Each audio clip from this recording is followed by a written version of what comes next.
Les webinars.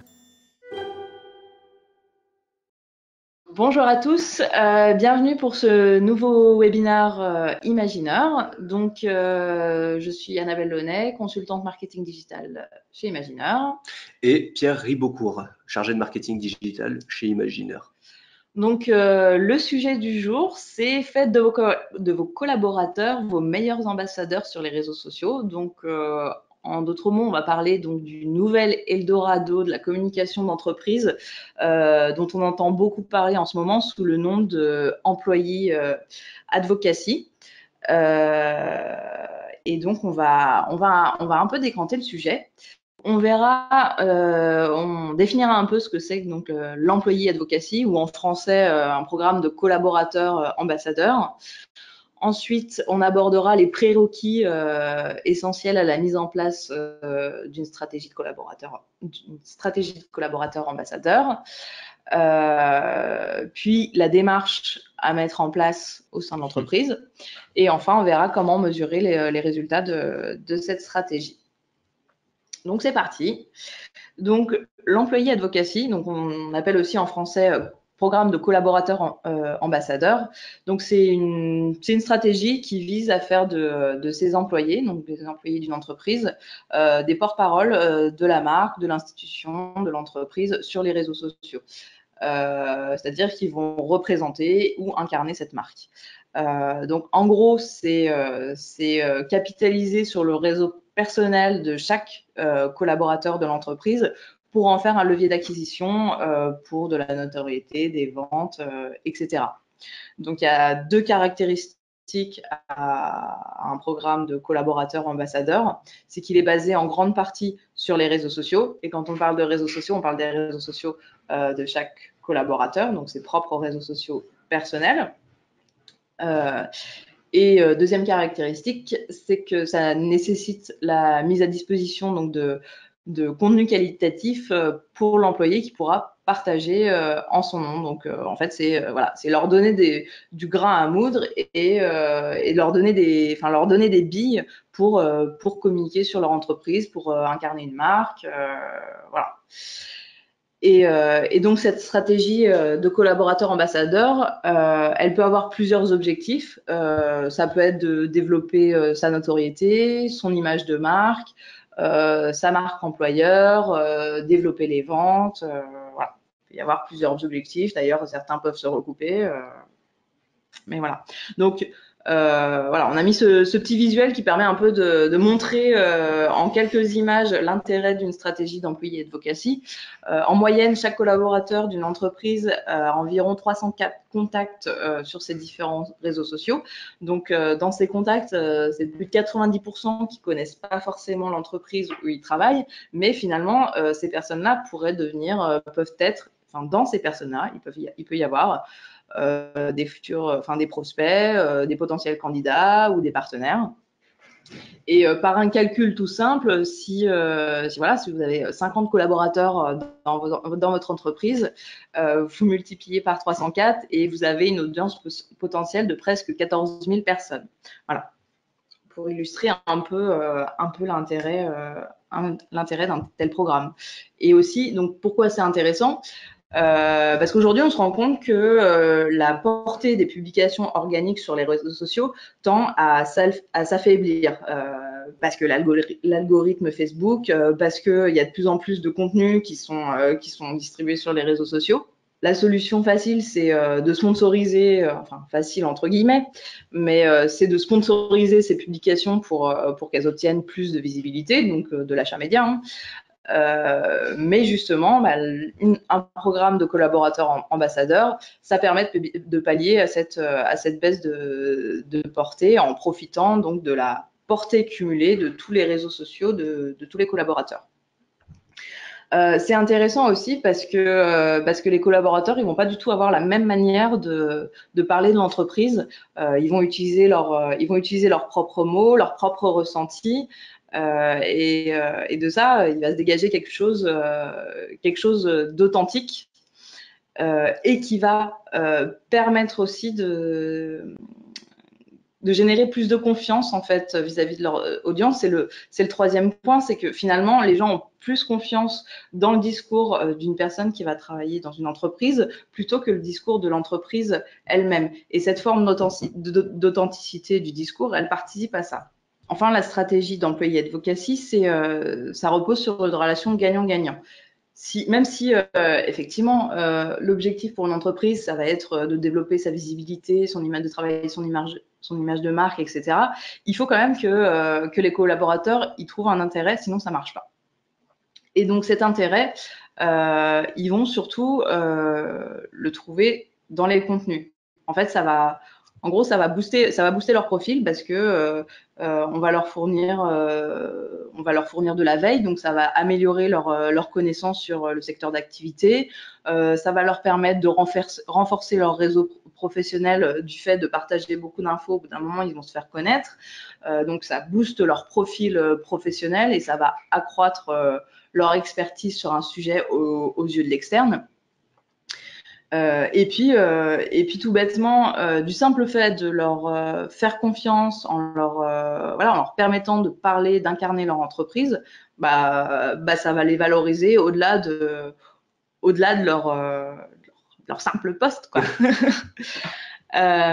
Et puis pour la marque, c'est pareil, au-delà de la visibilité qu'elle veut engendrer, ça va permettre aussi de fidéliser les collaborateurs autour d'une vision commune. Ça va les rendre plus optimistes parce qu'ils seront plus impliqués dans la stratégie de l'entreprise, ils en auront une vision claire, ils sauront où elle va, donc ils ont une vision à long terme de l'évolution de l'entreprise. Et puis ça permet pour l'entreprise de bâtir la confiance, donc avec cette nouvelle audience gagnée par les contacts des collaborateurs.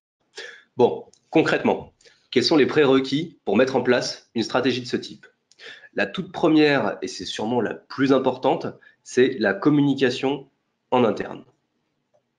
Voilà, donc ça c'est indispensable. Son absence est souvent synonyme d'échec, donc que ça concerne une stratégie d'employé advocacy, mais de manière plus globale, la communication en interne, c'est indispensable. Donc il faudra communiquer sur la mise en place de ce programme. Pourquoi est-ce que l'entreprise, elle fait ça? Quel est l'objectif, la finalité de ce programme?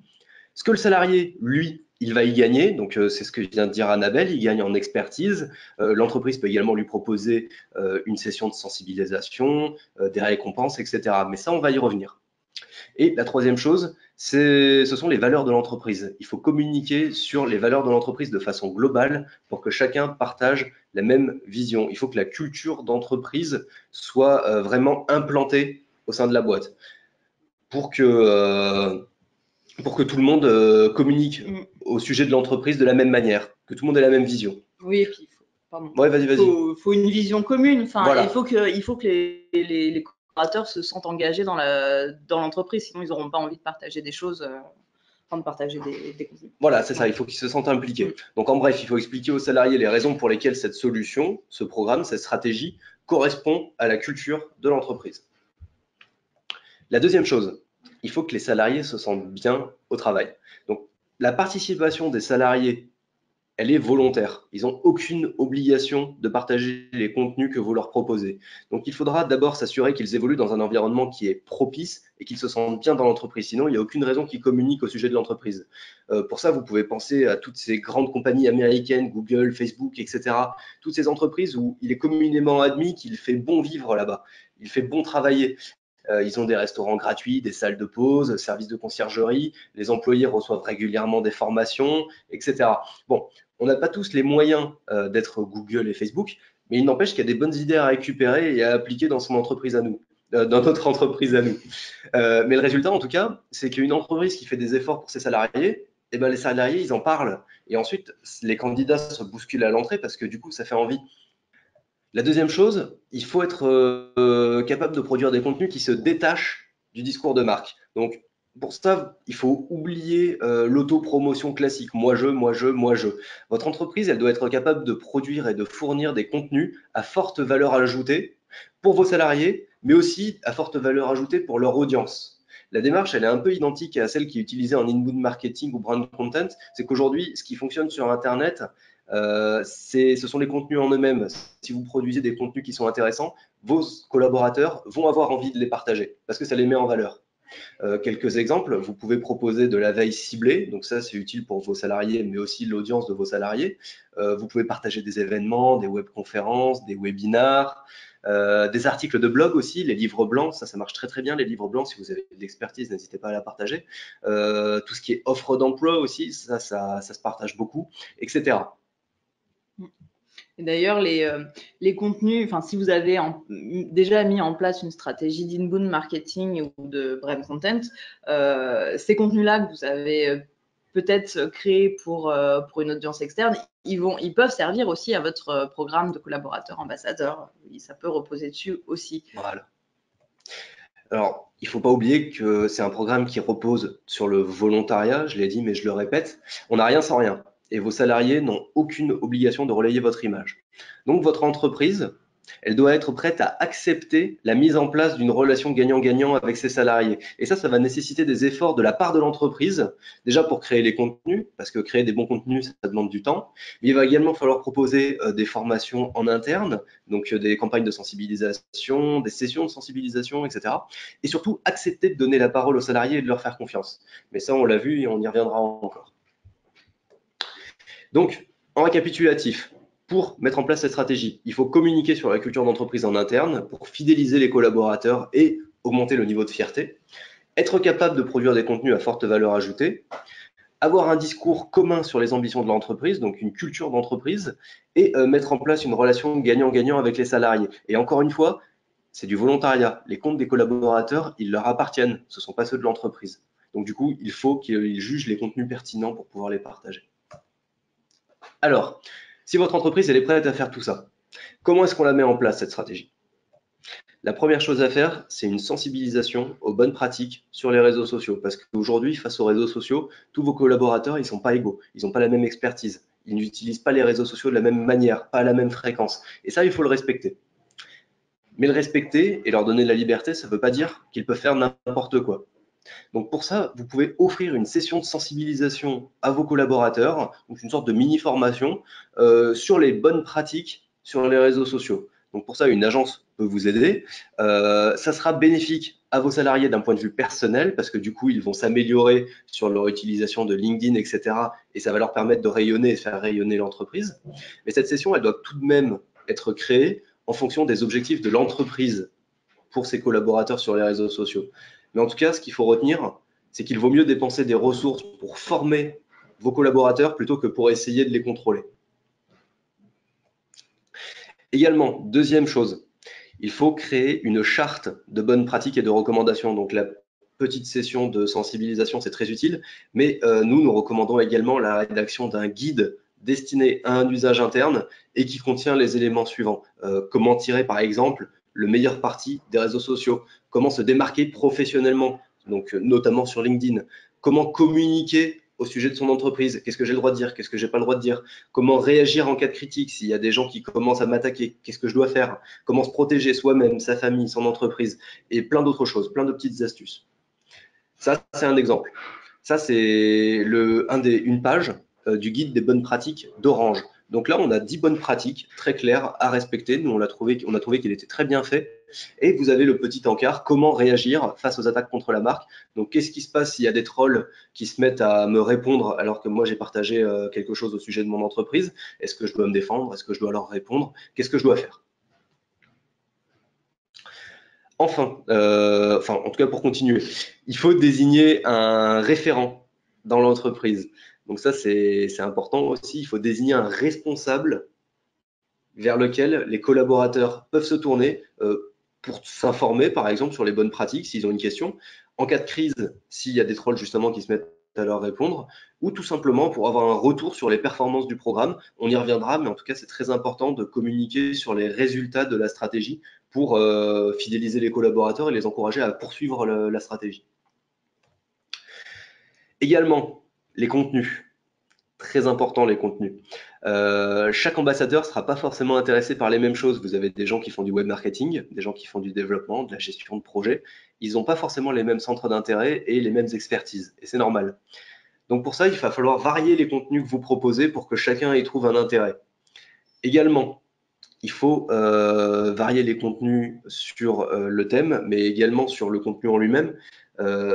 C'est-à-dire que tout à l'heure, je vous disais qu'il fallait oublier tout ce qui était autopromotion. Bon, pas entièrement. Nous, on recommande quand même de garder 20% de votre communication sur le produit en lui-même, mais également 30% de communication sur la culture d'entreprise. Donc, ce que l'entreprise propose à ses salariés, télétravail, les petites sessions de sensibilisation, mais également tout ce qui est RSE, donc écologie, etc. Et vision de l'entreprise. Voilà, c'est ça. Il y a plein de sujets à la mode, place des femmes dans l'entreprise, des choses comme ça. Ça, c'est des choses qui participent à la culture d'entreprise. Exactement. Et du coup, 50%, donc la moitié de votre communication, doit être dédiée au secteur d'activité. Donc là, vous ne parlez pas de vous, vous faites de la veille, vous partagez les événements, etc. Qu'est-ce qui se passe sur votre secteur d'activité? Voilà. Et donc, du coup, ça, ce sont des contenus que vos collaborateurs auront probablement envie de partager parce qu'ils vont juger ces contenus pertinents. Donc les sujets qui sont bien relayés, c'est tout ce qui est marque employeur, c'est ce qu'on vient de voir. Tout ce qui est innovation, R&D, donc les nouveautés, les outils qui sont du coup développés par votre entreprise, mais aussi qui peuvent être développés sur le secteur en général. La veille du secteur, qu'est-ce que font les concurrents, quelles sont les tendances en ce moment, et tout ce qui est RSE, donc écologie, environnement durable, etc. Ça, ce sont des sujets qui généralement fonctionnent bien. Comment transmettre du coup l'information et les contenus à vos salariés? Bon, on l'a vu, la communication en interne, c'est indispensable. Il existe également des outils pour vous aider.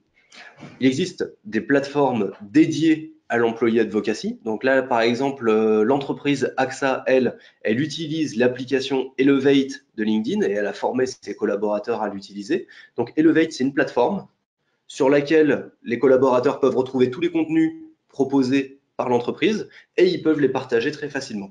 Bon, c'est pas la seule, il en existe d'autres. Vous pouvez également proposer une newsletter en interne, ça c'est Orange qui le fait. Ils envoient alors tous leurs collaborateurs une petite newsletter régulièrement avec toutes les nouveautés et des tweets pré-rédigés. Donc les collaborateurs ont juste à copier-coller le tweet sur Twitter et l'envoyer. Bon, ils peuvent le personnaliser, mais en tout cas, on leur pré-mâche le travail.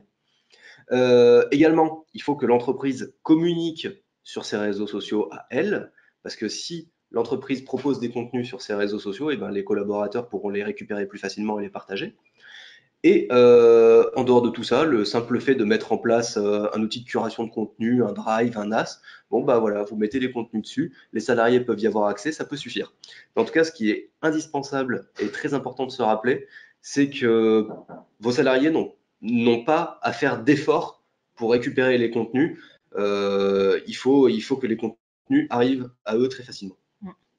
Et en fait, ce qu'on peut dire aussi sur ces différentes formes de partage d'outils, c'est que bah, forcément, on va pas avoir tous la même appréhension d'un programme d'employé advocacy et pas tous les mêmes les mêmes moyens pour mettre en place un tel programme. Mais en gros, il peut y avoir des outils assez simples. Donc déjà, les réseaux sociaux, c'est la base de pouvoir communiquer auprès de ses collaborateurs, leur lister tous les réseaux sociaux de la marque et leur dire qu'ils peuvent se nourrir dans ces réseaux.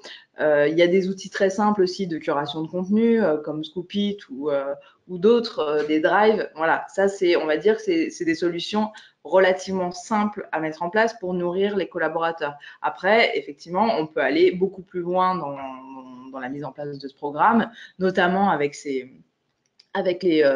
plateformes dédiées type LinkedIn et Elevate, qui sont très performantes, mais qui bien évidemment du coup vont être beaucoup plus coûteuses. Elles sont spécialement dédiées à des programmes d'employés advocacy. Donc d'ailleurs voilà un petit exemple d'une plateforme. C'est-à-dire que les personnes qui mettent en place cette stratégie de collaborateurs ambassadeurs vont alimenter cette plateforme, mettre tous les contenus. Et chaque collaborateur qui voudra participer au programme aura un compte sur cette plateforme et pourra se nourrir et partager très facilement les contenus sur ses propres réseaux sociaux et sur ceux qu'ils veulent, s'ils veulent le mettre sur Facebook ou sur Twitter ou sur LinkedIn. Voilà, et ça donne tout un tas d'indicateurs de mesure, mais ça, on y reviendra après. Mais c'est vraiment des outils dédiés à ça. Et le patron dans tout ça? Quel est le rôle du chef d'entreprise dans cette stratégie? Eh bien, en tant que représentant de l'entreprise, il doit montrer l'exemple en relayant lui aussi les contenus qui sont produits par l'entreprise et en s'engageant. Étant donné que c'est le chef d'entreprise, il est fort probable qu'il ait un réseau, et ce réseau, il peut l'exploiter pour faire gagner en visibilité les contenus de l'entreprise. Mais en tout cas, il est impensable que les salariés, eux, s'engagent au nom de l'entreprise si le patron, lui, ne le fait pas. Donc voilà, le patron, c'est une figure de proue et il doit montrer l'exemple. Alors, sur quels réseaux sociaux est-ce que les salariés ont le droit de partager? Eh bien, peu importe. Ce sont eux qui choisissent ceux avec lesquels ils sont le plus à l'aise. Donc, vous ne devez pas obliger vos salariés à partager des choses sur LinkedIn s'ils n'en ont pas envie. Vous pouvez leur recommander les réseaux sociaux où se trouve l'entreprise, comme ça c'est plus simple pour eux, mais ce sont de simples suggestions, ce sont eux qui choisissent sur lesquels ils souhaitent communiquer. Également, et c'est le dernier point, tout ce qui est récompense et gamification. Bon, en gros, vous pouvez et devriez probablement récompenser vos salariés pour leurs efforts, pour leur engagement. Et pour ça, comme on l'a vu, il existe des outils. Donc là, on a pris l'exemple de Smart. C'est une plateforme donc, qui facilite le partage des contenus. Comme on l'a vu, les contenus sont au même endroit. Les salariés peuvent les récupérer et les partager. Et chaque publication va leur faire gagner des points. Et ces points, ensuite, via cette plateforme, ils peuvent les dépenser en bons d'achat, en avantages, etc. Mais également, l'entreprise, ce qu'elle peut proposer, c'est de les dépenser en formation, en conférences, etc. En tout cas, pour améliorer leur performance et leur expertise. Voilà, ça c'est super intéressant. Ces plateformes, en outre, propose également des tableaux de bord à destination de l'employeur pour que lui aussi puisse mesurer et suivre le retour sur investissement. Et d'ailleurs, un dernier point également, c'est que sur ces plateformes, généralement, il y a un classement et ça peut mettre un petit peu de piquant, un petit peu de compétition entre les salariés et ça, c'est toujours bon à prendre. Et donc, qu'est-ce que ça donne tout ça en termes de résultats et surtout comment ça se monitore? Déjà en termes de chiffres clés, voilà, on a de nombreuses études qui présentent les bénéfices d'un programme de collaborateurs ambassadeurs. Et donc notamment, c'est d'augmenter la portée des publications. Et donc on observe en moyenne une augmentation de plus de 500%. Pareil sur la visibilité de la marque, on va pouvoir la multiplier par 14. On va multiplier par 5 le trafic de son site internet et augmenter la génération de leads de 25%. Alors, c'est des chiffres clés généraux. Ce qui est important aussi à mettre en avant, c'est que la plupart du temps, les publications qui sont faites, qui sont partagées par les collaborateurs, obtiennent beaucoup plus d'engagement que les publications de l'entreprise elle-même. Donc, il y a toujours cette notion d'authenticité et cette relation de confiance qu'on peut avoir avec une personne, mais pas forcément avec une entreprise, qui est assez importante. Donc, comme dans n'importe quelle stratégie de communication ou mise en place d'un levier d'activation, c'est essentiel de mesurer les résultats de sa stratégie de collaborateur ambassadeur. Déjà tout bêtement pour évaluer ses résultats, voir si ça marche, de voir comment on peut optimiser la stratégie, parce qu'on observe que tel contenu est partagé, donc peut-être que c'est ce genre de contenu qu'il faut pousser un peu plus. Et aussi, et puis forcément, pour l'asseoir sur le long terme, puisque si vous n'avez pas de visibilité sur les efforts que vous déployez, vous allez vite être découragé. Et aussi, super important, d'autant plus important dans un programme de collaborateurs ambassadeurs, ce monitoring, il est important pour informer les employés, les collaborateurs de l'impact de leurs actions sur la visibilité de l'entreprise. Tout bêtement, ça va déjà, on leur fait l'idée, c'est de leur faire un retour sur le travail, le travail entre guillemets qu'ils fournissent, et ça va permettre de les encourager. Ouais, non, excuse-moi, je t'ai coupé. Non, non, c'est voilà. En tout cas, oui, c'est super important pour eux parce que si vous leur dites pas, regardez, ça fonctionne, ils vont se démotiver sur le long terme et donc du coup, ils risquent d'arrêter de partager. Donc voilà, il faut bien leur dire ce que vous faites, ça fonctionne, c'est bon pour l'entreprise. Et comme là aussi, comme n'importe quelle campagne d'activation, les indicateurs de mesure, ils vont être différents en fonction de vos objectifs. Vous n'aurez peut-être pas forcément les mêmes si vous cherchez à développer la notoriété de l'entreprise, la marque, de l'institution, ou si vous voulez travailler votre image de marque, ou générer des ventes, ou la marque employeur, etc. Donc voilà, les indicateurs de mesure, ils vont un peu varier selon vos objectifs. En termes d'indicateurs clés pour mesurer la performance de cette stratégie-là, il y a l'engagement des posts. Quelles actions ont été effectuées sur les posts et pour les quantifier, donc tout ce qui est clics, likes, les commentaires, le nombre de partages, est-ce que vous en avez plus qu'avant. Ça peut aussi, pourquoi pas, être le suivi d'un hashtag, parce que peut-être que dans la mise en place de votre programme, vous allez mettre en place un hashtag dédié à l'interne qui pourront utiliser dans leur publication, et donc le suivi de ce hashtag, ça va vous permettre d'évaluer à peu près combien de personnes parlent de l'entreprise, etc. Vous allez mesurer la portée, donc ça va être la portée organique de vos publications, voir si elle a augmenté ou pas. Et puis vous allez regarder votre trafic web, donc notamment les canaux d'acquisition social media. D'où vient le trafic social media de mon site? Est-ce que j'ai plus de visites de Facebook, de LinkedIn, de Twitter, etc. Vous allez regarder aussi les pages qui obtiennent le plus de visites en provenance des réseaux sociaux. Comme ça va vous permettre aussi d'évaluer ce qui a marché. Peut-être qu'il y avait un titre accrocheur qui a bien fonctionné sur les réseaux sociaux, et quel type de contenu intéresse les gens. Et comme dans n'importe quel rapport, super important, il faut toujours comparer ces résultats par rapport à une période précédente. Si vous décidez, d'autant plus si vous décidez de mettre en place cette stratégie de collaborateur ambassadeur, il va vous falloir un référentiel. Ok, avant, en moyenne, j'avais telle métrique. Aujourd'hui, 6 mois après, j'ai mis en place ma stratégie. Qu'est-ce que je constate? Est-ce que ma portée a augmenté? Est-ce que j'ai plus d'engagement? Voilà. Après, autre cas de figure, si vous avez une plateforme d'employés advocacy, alors elles sont plus costauds, elles sont plus performantes et elles sont un peu plus coûteuses, mais elles présentent le gros avantage de délivrer des indicateurs hyper précis et notamment des indicateurs vraiment relatifs à l'activité social media des collaborateurs. Donc, c'est vraiment l'activité des collaborateurs que ces plateformes vont mesurer. Donc, elles fournissent pas mal d'indicateurs de mesure. Déjà, elles vont fournir le nombre de collaborateurs inscrits parce que vous allez mettre en place la plateforme et tout le monde n'est pas forcément obligé d'y participer. Et vous allez pouvoir voir qui sont les collaborateurs actifs et combien il y en a. Vous allez avoir des données sur le nombre de posts précis qui a été partagé par les collaborateurs, la portée globale générée par les collaborateurs. Donc, ça va au-delà de votre portée à vous. C'est-à-dire que là, vous allez vraiment pouvoir voir l'audience que vous avez acquis grâce aux collaborateurs.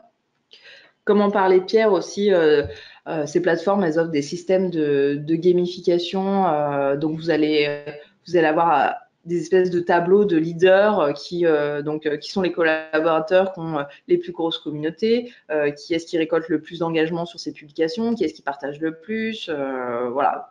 Pas mal de classements qui va aussi vous permettre d'identifier qui sont les plus influents et de les récompenser.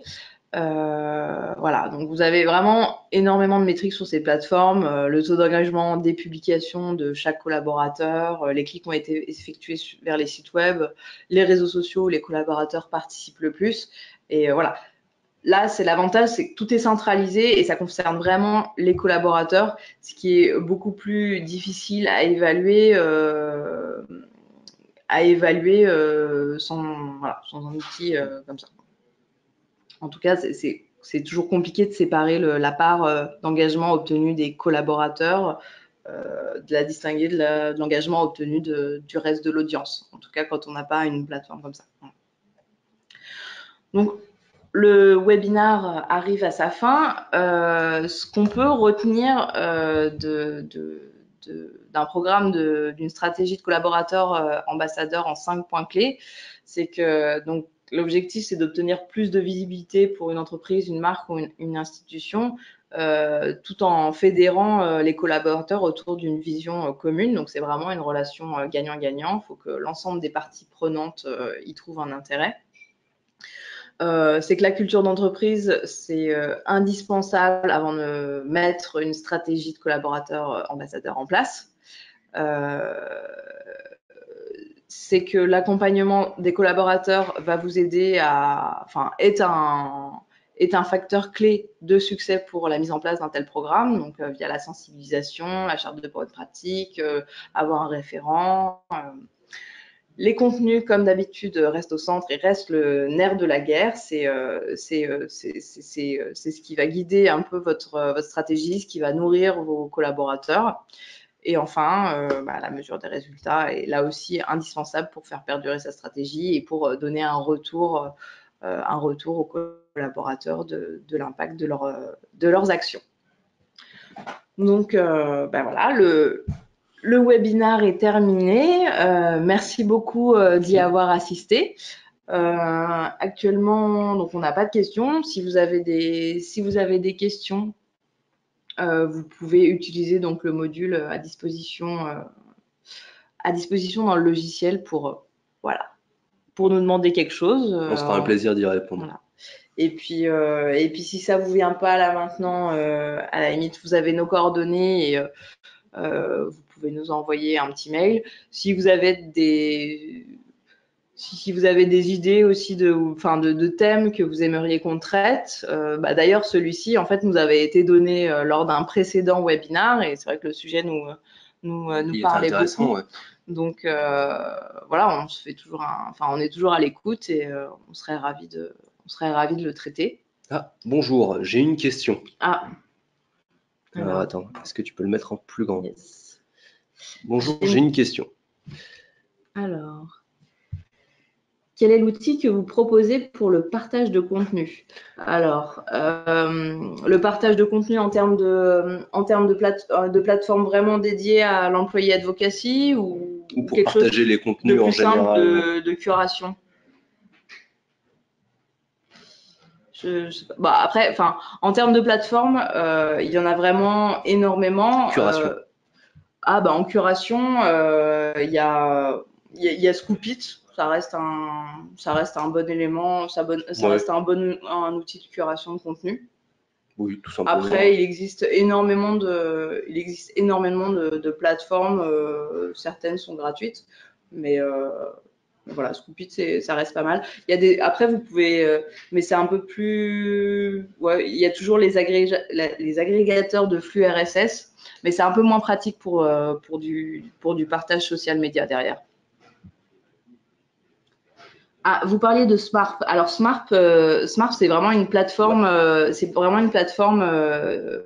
dédiée à l'employé advocacy. Donc c'est un outil hyper performant où là vous allez, il y a une équipe de peut-être 2 à 3 personnes qui va l'alimenter en fait. Qui va l'alimenter et en fait la particularité c'est que donc les collaborateurs derrière vont avoir un compte personnel, ils vont pouvoir accéder donc à cette plateforme, partager directement sur leurs réseaux sociaux depuis la plateforme, donc sans sortir de cette plateforme Smart par exemple. Et c'est comme ça aussi d'ailleurs qu'on peut récupérer tous ces indicateurs de mesure dont on parlait. Donc il y a Smart, mais il y en a plein d'autres.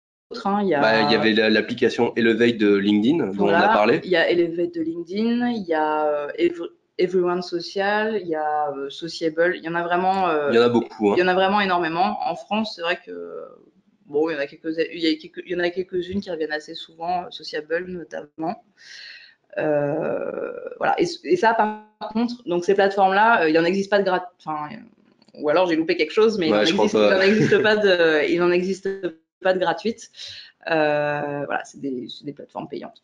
Vas-y, agrandis un peu la fenêtre parce que du coup on voit pas bien. Je crois qu'il y a une autre question. Ouais. Voilà. Ok, super, merci. Vous pouvez juste me redire le nom de celui que vous venez de citer. J'ai pas noté. Merci. Alors, Smart, Elevate, Elevate de LinkedIn. Oui, Sociable, Smart, Elevate, Everyone Social.